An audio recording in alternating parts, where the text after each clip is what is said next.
বলো সাহেব, কি বলতে এসেছো? রেজে, কামিং 1st জানুয়ারি আমাদের নিউ ইয়ার, নতুন বছর। আমরা তাই এভরি ইয়ার 31st ডিসেম্বর রাত 12টার সময় নিউ ইয়ার সেলিব্রেট করি। বাহ বাহ বাহ, এ তো খুব ভালো খবর। আপনি যদি দিস ইয়ারে আমাদের পার্টিতে অ্যাটেন্ড করেন তাহলে আমরা খুব আনন্দিত হইব। ঠিক আছে ঠিক আছে, আমি অবশ্যই চেষ্টা করব। So kind of you, so kind of you. আপনি অ্যাটেন্ড করলে আমরা আপনাকে আমাদের বিলাতি কেক খাওয়াইবো। মানে পিঠে? জানো সাহেব, এই পৌষ মাসে আমরাও পিঠে তৈরি করি। দেখো দেখো, এই দিক দিয়ে আমাদের সংস্কৃতির মধ্যে কত মিল। ওয়েল সেড মহারাজ, ওয়েল সেড। আচ্ছা তাহলে আজ আসি। হ্যাঁ হ্যাঁ, এসো এসো এসো। আর আমাকে নিমন্ত্রণ করার জন্য তোমাদের ধন্যবাদ সাহেব, ধন্যবাদ। তা মহারাজ, সাহেবরা এসে আপনাকে নেমন্তন্ন করে গেল? আরে শুধু নেমন্তন্ন, যাকে বলে একেবারে স্বনির্বদ্ধ নিমন্ত্রণ। আহা, আপনার সাথে যদি আমাকেও নেমন্তন্ন করতো, আহা, জীবনে কখনো বিলাতি কেক খাইনি, শুনেছি খুব ভালো খেতে।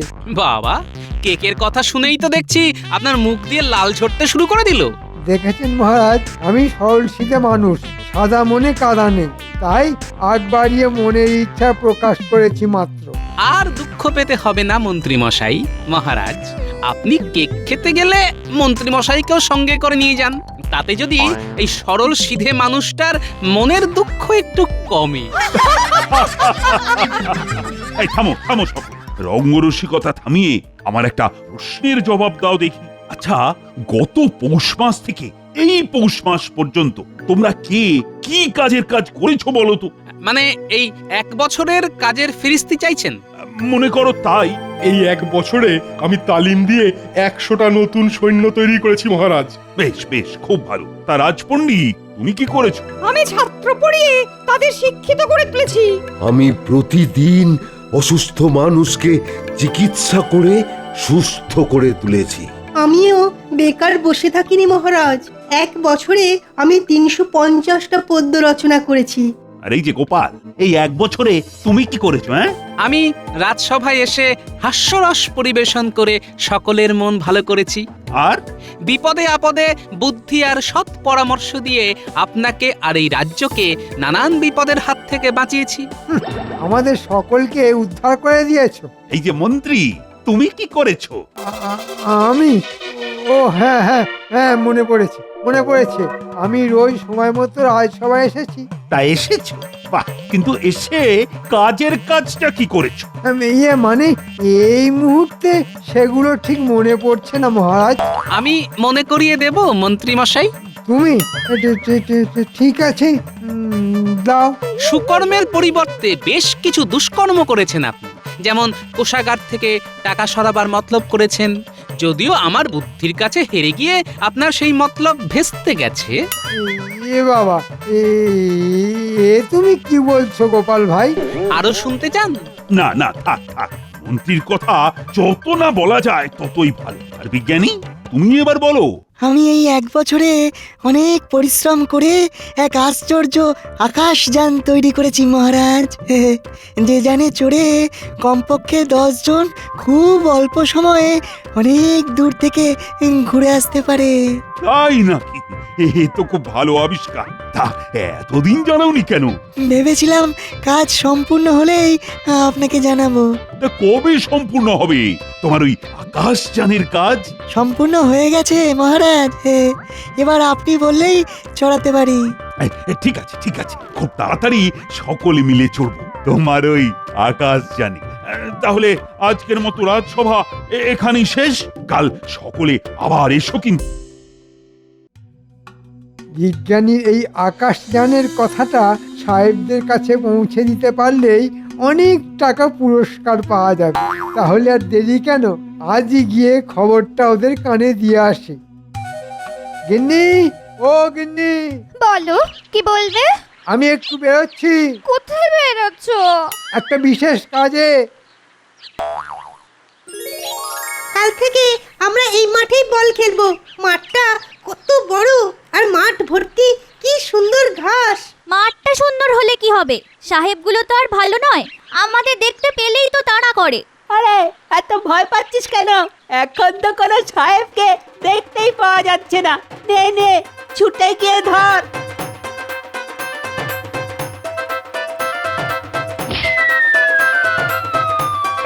ক্যাবলার দল, বলটা ধরতে পারলি না? কিন্তু এখন কি হবে? বলটা যে সাহেবদের কুঠিতে ঢুকে গেল। চল তাহলে ভেতরে গিয়ে খুঁজে নিয়ে আসি। সাহেবরা যদি ধরে ফেলে? আরে পা টিপে টিপে যাব, আর বিপদ বুঝলেই মারবো দৌড়।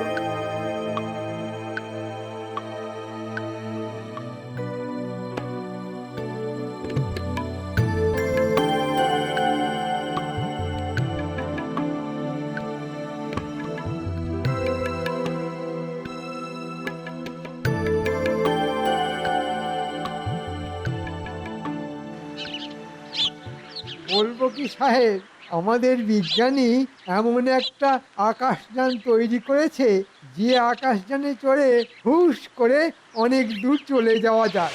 কি সত্য? সত্যি সাহেব, একেবারে চন্দ্র সূর্যের মানে ওই মুন অ্যান্ড সানের মতো সত্যি। তুমি কি করিয়া জানিলে? আজ রাজসভার মধ্যে সকলের সামনে বিজ্ঞানী এই আবিষ্কারের কথা ঘোষণা করেছে, তাই তো তোমাদের খবর দিতে এলাম। সাহেব, এত বড় আবিষ্কারটা তোমরা হাতিয়ে নাও। হাটাইয়া লইব মানে চুরি করিব? চুরি বলছো কেন সাহেব? ভাবো তোমরা জয় করেছো। রাইট, ওই ভেহিকলটাকে আমরা জয় করিয়া আনিব। তা কিভাবে করিব? আমি বলছি, তোমরা শুধু মন দিয়ে শুনে যাও। Very good. অলরাইট, আজ রাত্রেই আমরা অ্যাকশন করিতে যাইব। কিন্তু আমারটা? তোমার ইনফরমেশন মতো কাজ করিয়া অ্যাকশন সাকসেসফুল হইলেই আমরা তোমাকে 200 সৈন্য মুদ্রা দিব। ধন্যবাদ সাহেব। তাহলে রাত 12টার পর বিজ্ঞানীর বাড়ির সামনে আমি অপেক্ষা করব। অলরাইট। বলিস কি রে, এত দূর? হ্যাঁ দাদু, এত দূর। ঠিক আছে, খবরটা যখন পেয়েই গেলাম তখন দেখ না কি করি আজ। এমন একটা খবর দিলাম, আমাদের রসগোল্লা আর মাখা সন্দেশ খাওয়াবে তো দাদু? ঠিক আছে, তাই হবে। তবে আজ নয়, কাল। আমি এখন যাই, বুঝলি, একটু সেনাপতির সাথে কথা বলে আসি।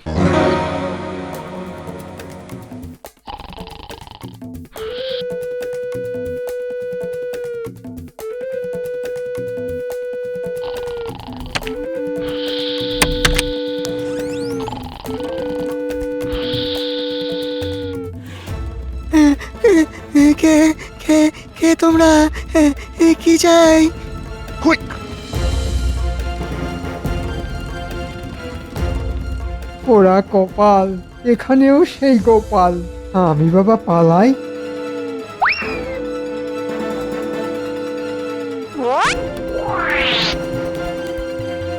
কেউ নড়বে না, কেউ নড়বে না। নড়বার চেষ্টা করলেই এই তলোয়ার দিয়ে বুক একেবারে ওপর করে দেবো। সব কটাকে কারাগারে নিয়ে যাও। কাল রাজসভায় আকাশযান চুরি করতে আসার অপরাধে এদের বিচার হবে। মহারাজ, কাল রাতে এই সাহেবরা লোকজন নিয়ে বিজ্ঞানীর আকাশযান চুরি করতে এসেছিল। ঘুমন্ত বিজ্ঞানীকে ওরা বেঁধেও রেখেছিল। বটে সাহেব, সাহেব তোমরা এত খারাপ? হ্যাঁ? একদিকে আমাকে অনুষ্ঠানে যাবার জন্য নিমন্ত্রণ করে যাচ্ছ, অন্যদিকে রাতের অন্ধকারে গোপনে আমার বিজ্ঞানীকে বেঁধে তার আবিষ্কার চুরি করতে এসছো। এর শাস্তি কি জানো? কম করে 2 বছর সশ্রম কারাদণ্ড। আমাদের পানিশমেন্ট দিলে আপনার মন্ত্রীকেও পানিশমেন্ট দিতে হইবে। কেন কেন কেন? মন্ত্রীকে শাস্তি দেব কেন? বিকজ আমরা যা করিয়াছি সবকিছু উহারই প্ল্যান ছিল। মন্ত্রী সাহেবরা কি বলছে? তুমি নাকি ওদের চুরি করতে তাতিয়েছ? কি হলো, চুপ করে আছো কেন? না মহারাজ, আমি ওদের চুরি করতে বলিনি। বলনি? বলনি? তাহলে ওরা এই আকাশযানের কথা জানলো কি করে? না, আসলে ওরা খুব গর্ব করে বলেছিল যে ওদের দেশের বিজ্ঞান নাকি খুব উন্নত, তাই ওদের শুধু চমকে দেওয়ার জন্যে আমি মুখ ফসকে বিজ্ঞানীর আবিষ্কারের কথাটা বলেছিলাম। কিন্তু ওরা যে এমন একটা বাজে কাজ করবে এটা আমি বুঝতে পারিনি মহারাজ। বুঝতে পারিনি। সত্যি বলছো? সত্যি মহারাজ। নকল কান্নাকাটি করে পার পেয়ে যেতে চাইছে, ঠিক আছে, পেয়ে যাক পার, তবে ওকে এমন আসল কান্না কাঁদাবো না, বুঝবে তখন মজা। ঠিক আছে, অসাবধানে ভুল যখন করেই ফেলেছ, তখন কোনো শাস্তি তোমায় আমি দিচ্ছি না। তবে মন্ত্রী, ভবিষ্যতে কিন্তু আর এরকম ভুল করো না। আর সাহেবরাও কিন্তু রেহাই পাবে না। ওদের 2 বছরের সশ্রম কারাদণ্ড ঘোষণা করছি। যাও যাও, এদের কারাগারে নিয়ে যাও। ট্রেটার মন্ত্রী, আমরা তোমাকে ছাড়িব না। We will see you. কিরে, কেমন খাচ্ছিস সব? ভালো ভালো ভালো, খুব ভালো গো দাদু, যাকে বলে একেবারে পেট পুরে। গোপাল দাদা, মহারাজ একবার তোমাকে রাজবাড়িতে ডেকেছেন গো। ঠিক আছে, চলো তোরা খা, আর কিছু লাগলে ভোলা দাদুর কাছ থেকে চেয়ে নিস। ভোলা, আমি রাজবাড়ির থেকে ফেরার পথে পয়সা দিয়ে যাব। ঠিক আছে, তুমি যাও। মহারাজ, হঠাৎ খবর পাঠিয়ে আমাদের এখানে ডেকে আনার কারণ? আরে বাবা, বলবো বলবো, শুধু গোপালকে আসতে দাও। আমি এসে গেছি মহারাজ। এই তো, এই তো, গোপাল যখন এসে গেছে তখন বলেই ফেলি। আসলে ওই সাহেবরা তো আমাকে কেক খেতে যাওয়ার নেমন্তন্ন করেছিল, কিন্তু চুরির মতো দুষ্কর্মের দায়ে সাহেবরা তো এখন আমারই কারাগারে বন্দী। সে অন্যায় করলে শাস্তি তো পেতেই হবে মহারাজ। কিন্তু আমার মনটা যে বড্ড বিলাতি কেক করতে শুরু করে দিয়েছে। আর শুনেছি বিলাতি কেক খেতে নাকি ভারী সুস্বাদু। তাহলে চলো বড় কোনো শহরে গিয়ে সকলে মিলে বিলাতি কেক খেয়ে আসি। কিন্তু শহর কি এখানে নাকি? সে তো প্রায় 200 মাইল দূরে। আহা, তার জন্য এত চিন্তা করছো কেন? আমাদের বিজ্ঞানীর তৈরি করা আকাশ জানাচ্ছে না, তাতে চড়বো আর হুশ করে শহরে পৌঁছে যাব। এই বিজ্ঞানী, যেতে পারবো না? অবশ্যই পারবেন মহারাজ, শুধু কারা কারা যাবেন আর কবে যাবেন বলুন। তাহলে বলো কারা কারা বিলাতি কেক খেতে শহরে যাবে? সব থেকে আগে মন্ত্রী মশাইয়ের নামটা লিখে নিন মহারাজ। বিলাতি কেকের নাম শুনলেই ওনার মুখ দিয়ে লাল ঝরতে শুরু করে দেয় যে। দেখেছেন মহারাজ, গোপাল আবার কেমন টিটকারি কাটতে শুরু করে দিয়েছে। আহা, রেগে যাচ্ছ কেন মন্ত্রী? তুমি যাবে, অবশ্যই যাবে। তা আর কে যাবে বলো? আমি যাব মহারাজ। আমিও যাব। আমিও যাব। ঠিক আছে, চলো সকলে মিলে একটু বিলাতি কেক খেয়ে হইচই করে আসা যাক। কবে যেতে চান মহারাজ? তবে কালই চলো।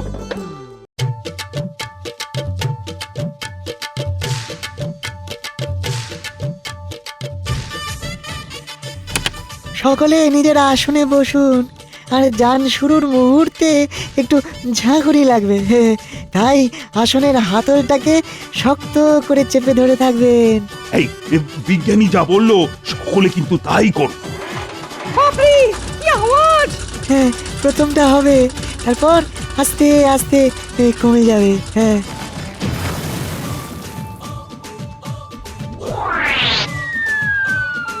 বাহ বাহ বাহ বাহ, আমরা কেমন মাটি ছাইয়ে মেঘের ওপর দিয়ে উড়ে চলেছি।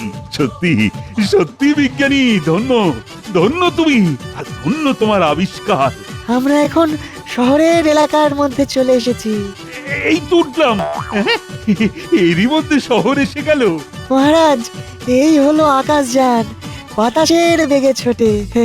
আমরা এখন নামবো, তাই তাই সকলে আবার ওই সামনের হাতল শক্ত করে চেপে ধরে থাকুন।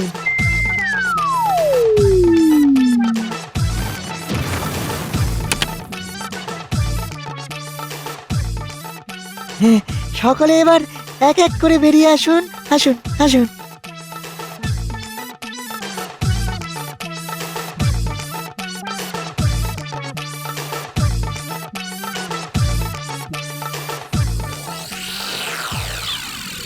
কিন্তু একটা মাঠ, এখানে বিলাতি কেকের দোকান কোথায়? চলুন খুঁজে দেখি, কোথাও না কোথাও তো খুঁজে পাবোই। ওই দেখুন মহারাজ, বিলাতি কেকের দোকান। বাহ বাহ বাহ বাহ, খুব ভালো খুব ভালো। কত সহজে পেয়ে গেলাম। এই চলো চলো চলো তাহলে কেক খেয়ে আসা যাক। ওহে দোকানদার, তোমার দোকানের সব থেকে ভালো কেক আমাদের প্রত্যেককে 4টে করে দাও দেখি। এক্ষুনি দিচ্ছি বাবু।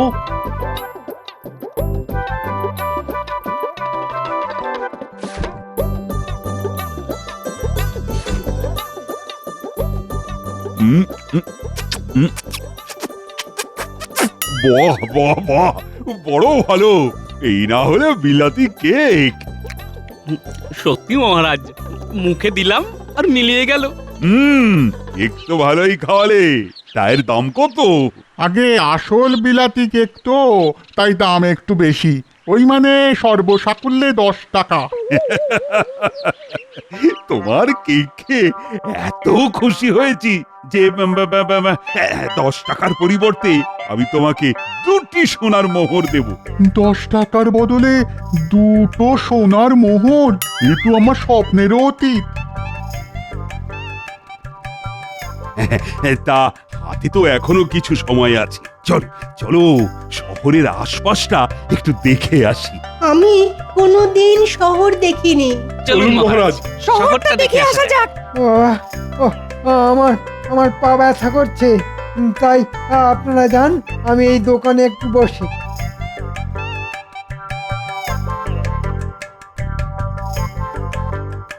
এখানে এসেও মন্ত্রী আবার কোনো বদমতলব আঁটতে শুরু করে দিল না তো? একবার দেখে আসি। মহারাজ, আমি চট করে একটু আসছি। আহ, পায়ে ব্যথা বলে মন্ত্রী এলো না তো তুমি আবার কোথায় যাচ্ছ? আগে প্রকৃতির চাপ মহারাজ। যাও, তবে আমরা কিন্তু এখানে আর আধ ঘন্টা মতন থাকবো। সময় মতো আকাশযানে চলে এসো। ঠিক আছে মহারাজ। শোনো, আমাদের মহারাজ তোমাকে 2টি সোনার মোহর দিয়ে গেছেন।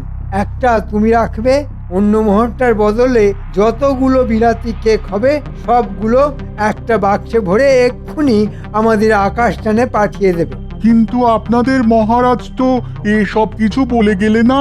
মহারাজ ব্যস্ত মানুষ, তাই হয়তো বলতে ভুলে গেছে। আমি তার মন্ত্রী, তাই আমি যেরকম বলছি সেই রকমই করতে হবে তোমার। আমি এখন চললাম, তাড়াতাড়ি পাঠিয়ে দাও। ঠিক আছে, পাঠিয়ে দিচ্ছি। রাজাটা ভালো, কিন্তু মন্ত্রীটা দেখছি খুবই কঞ্জুস। আপনি আবার ফিরে এলেন যে, কিছু বলবেন?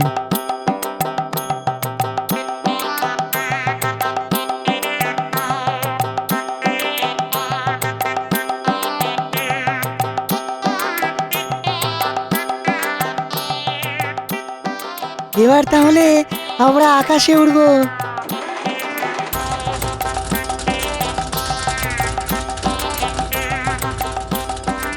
দাঁড়ান দাঁড়ান দাঁড়ান, এই এই এই বাক্সটা রাখুন। কি আছে এই বাক্সে? আগে নিজের গ্যাঁটের কড়ি খরচ করে কেক কিনেছি, একেই বলে বুদ্ধির জোরে করে খাওয়ায়।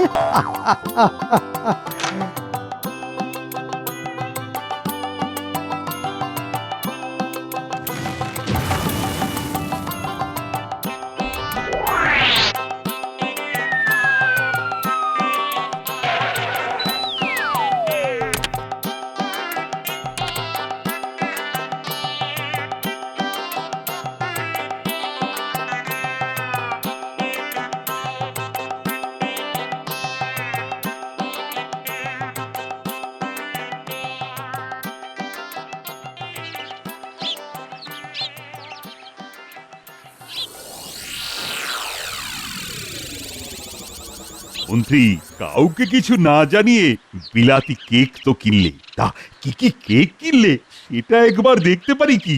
কেন পারবেন না মহারাজ? এই দেখুন। কি মন্ত্রী, এ তো ছোট ছোট পাটকেল আর বাতিল কাগজে ভর্তি। হ্যাঁ, আমার কাছ থেকে একটা গোটা মোহর নিয়ে হতচ্ছাড়া দোকানদার আমাকে ঠকিয়েছে। হ্যাঁ, কেন মিথ্যে কথা বলছেন মন্ত্রী মশাই? আপনি কোনো মোহরই দেননি। মহারাজ যে 2টি মোহর দিয়েছিলেন, আপনি ওই দোকানদারকে চাপ দিয়ে তার একটার বদলে কেক দাবি করেছিলেন। কি বলছো কি গোপাল, এ তো খোদার উপর খোদকারি। ঠিকই বলেছেন, খোদার উপর খোদকারি, আর তার উপর আসল কারিগরিটা তো আমি করেছি মহারাজ। মানে পায়ের ব্যথার অছিলায় মন্ত্রী মশাই তো দোকানে থেকে গেলেন, তাই আমার মনের মধ্যে কেমন একটা সন্দেহ হলো। আমিও তাই প্রকৃতির বেগের বাহানায় ওই দোকানে গিয়ে আড়াল থেকে মন্ত্রী মশাইয়ের সব কথা শুনে নিলাম। তারপর মন্ত্রী মশাই দোকানদারকে 1 মোহরের পরিবর্তে বাক্স ভর্তি কেক দিতে বললেন, আর মন্ত্রী মশাই চলে যেতে আমিও দোকানে ঢুকে বাক্স ভর্তি কাগজ আর ছোট ছোট পাটকেল দিতে বললাম। গোপাল, কোন রকম গলাবাজি করবে না মন্ত্রী। তোমার মতো জোচ্চোরকে না শিক্ষা দিতে গোপাল একেবারে ঠিক কাজ করেছে। আমি কিন্তু আরেকটু কাজ করেছি মহারাজ। ওই 1 মোহরের পরিবর্তে আমি ওকে 1 বাক্স টাটকা বিলাতি কেক পাঠিয়ে দিতে বলেছি। কাল সকালের মধ্যেই ঘোড়ার গাড়ি করে ওই কেক কৃষ্ণনগরে চলে আসবে। সকলে মিলে ভাগ করে খাবো। এটাই হলো আমার কারিগরি। এই না হলে গোপাল। আমিও 2-1টা পাবো তো গোপাল? পাবেন বই কি, এই তো আপনার কেক। হ্যাঁ হ্যাঁ, এই হলো তোমার কেক। গেঁটের কড়ি খরচ করে যখন কিনেছো, তখন সবটাই খেতে হবে তোমায়। এসব অখাদ্য কুখাদ্য খেলে আমি যে মরে যাব মহারাজ।